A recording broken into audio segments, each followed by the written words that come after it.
Hey guys, Tabletop Misfits here. We're at GenCon 2022. Now, I am actually pretty excited.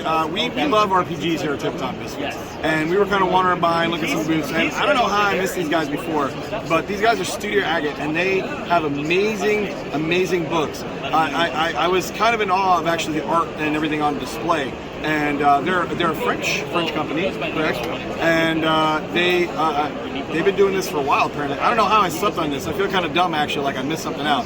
But they have one game they want to promote. It's actually been out for a few years, but COVID kind of slowed things down. It's called Fateforge. I was gonna get the subtitle: Epic Tales in the World of Iana. I pronounced that right, correctly? Now this is Jaeger. He's the main man here. He also has he's obviously very intelligent, way smarter than me. So I'm gonna let him handle a lot of talk about the book here, guys. And he's gonna tell you all about Fateforge. And you guys definitely need to check this out. Jaeger, would you tell our folks exactly what's involved with Fateforge and how you came about? Hi everybody. So I'm Jaeger. We're a French company, as you said, and French people, we like to do things a little differently, and we like storytelling a lot. So our first game that launched the studio 10 years ago is Shadows of Esteren. It's a very storyteller-based game, and we've tried to bring a little bit of that into 5th edition D&D. So what we've done is we've taken the core rules, the core ideas of D&D, and we have tried to make sense of it. That's a tough job. That's not an easy job. It is. But we like to make things a little more consistent, so we have built the world of Iana, and in this world everything has a reason to exist, and it's not just waiting for adventurers to discover that in limbo, and like all the species have their own civilizations, they have their own cultures, there's a very complex history, mythology, etc., and it all kind of ties in together. I mean, the lore shows, like just from the imagery and everything else alone, you can see from all like into the lore. So yeah. I mean, it just jumps off the page at you. Thank you. That's what we try to do, and what we really try to promote is for people to tell their own stories, because we think all of this is really about people telling stories. So we don't want to give a rigid setting where this is how it is. So we have a modular system that we come up with this game, which is you will see little icons through all of our books. Like here, which allow you to tailor your game to whatever play style you like.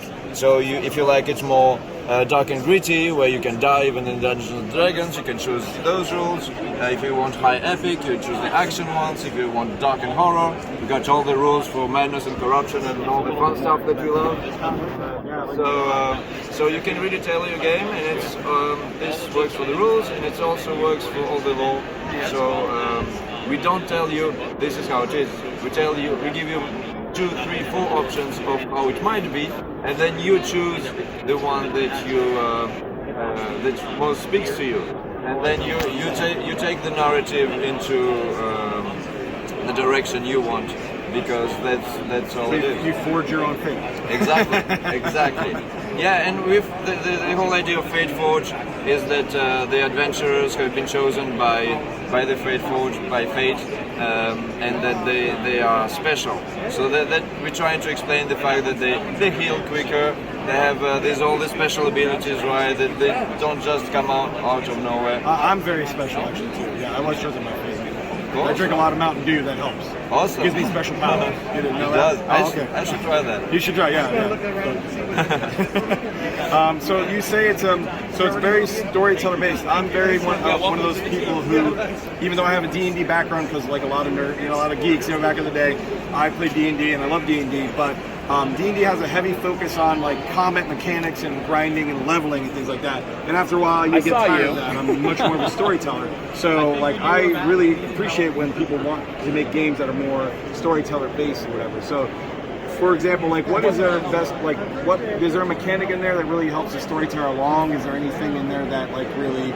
I'm not trying to give you 2 hard questions there, but is there anything like what's your best storyteller aspect you could say about your game system? Like what really helps?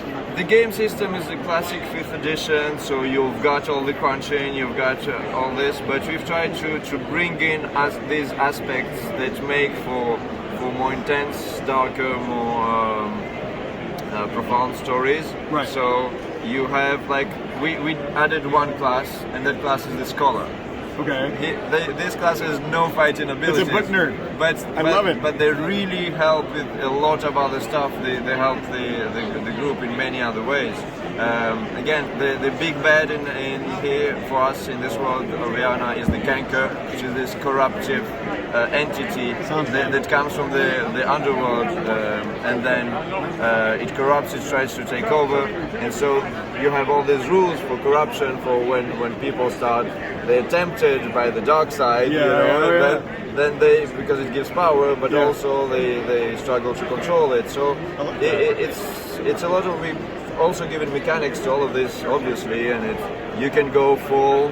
So you could go full, full evil or whatever, and I like that a lot. Especially it kind of brings almost a traitor aspect to it, where somebody could become an enemy during the campaign. I love that. And sometimes there's the nightmare, which also like attacks you during your sleep. So sometimes you struggle to control it. Sometimes you manage to, and then you use that power to do good, but you always conflicted. So there's a very complex world of politics as well. So we've released 4 books in total so far.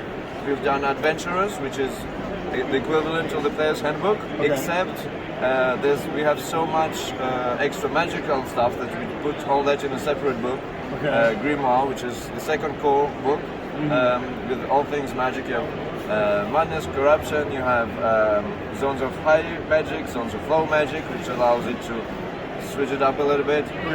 And then we have Creatures in the Encyclopedia, which go together. These are 2 books.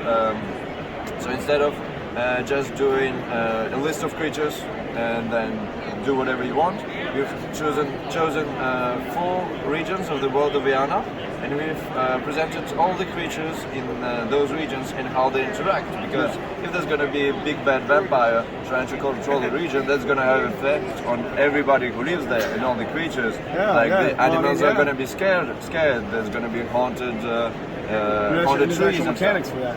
Of course. That is really cool because you see that a lot in games where there's like some big bad and it's like everybody's just Waterdeep's just chilling, you know what I mean? Exactly.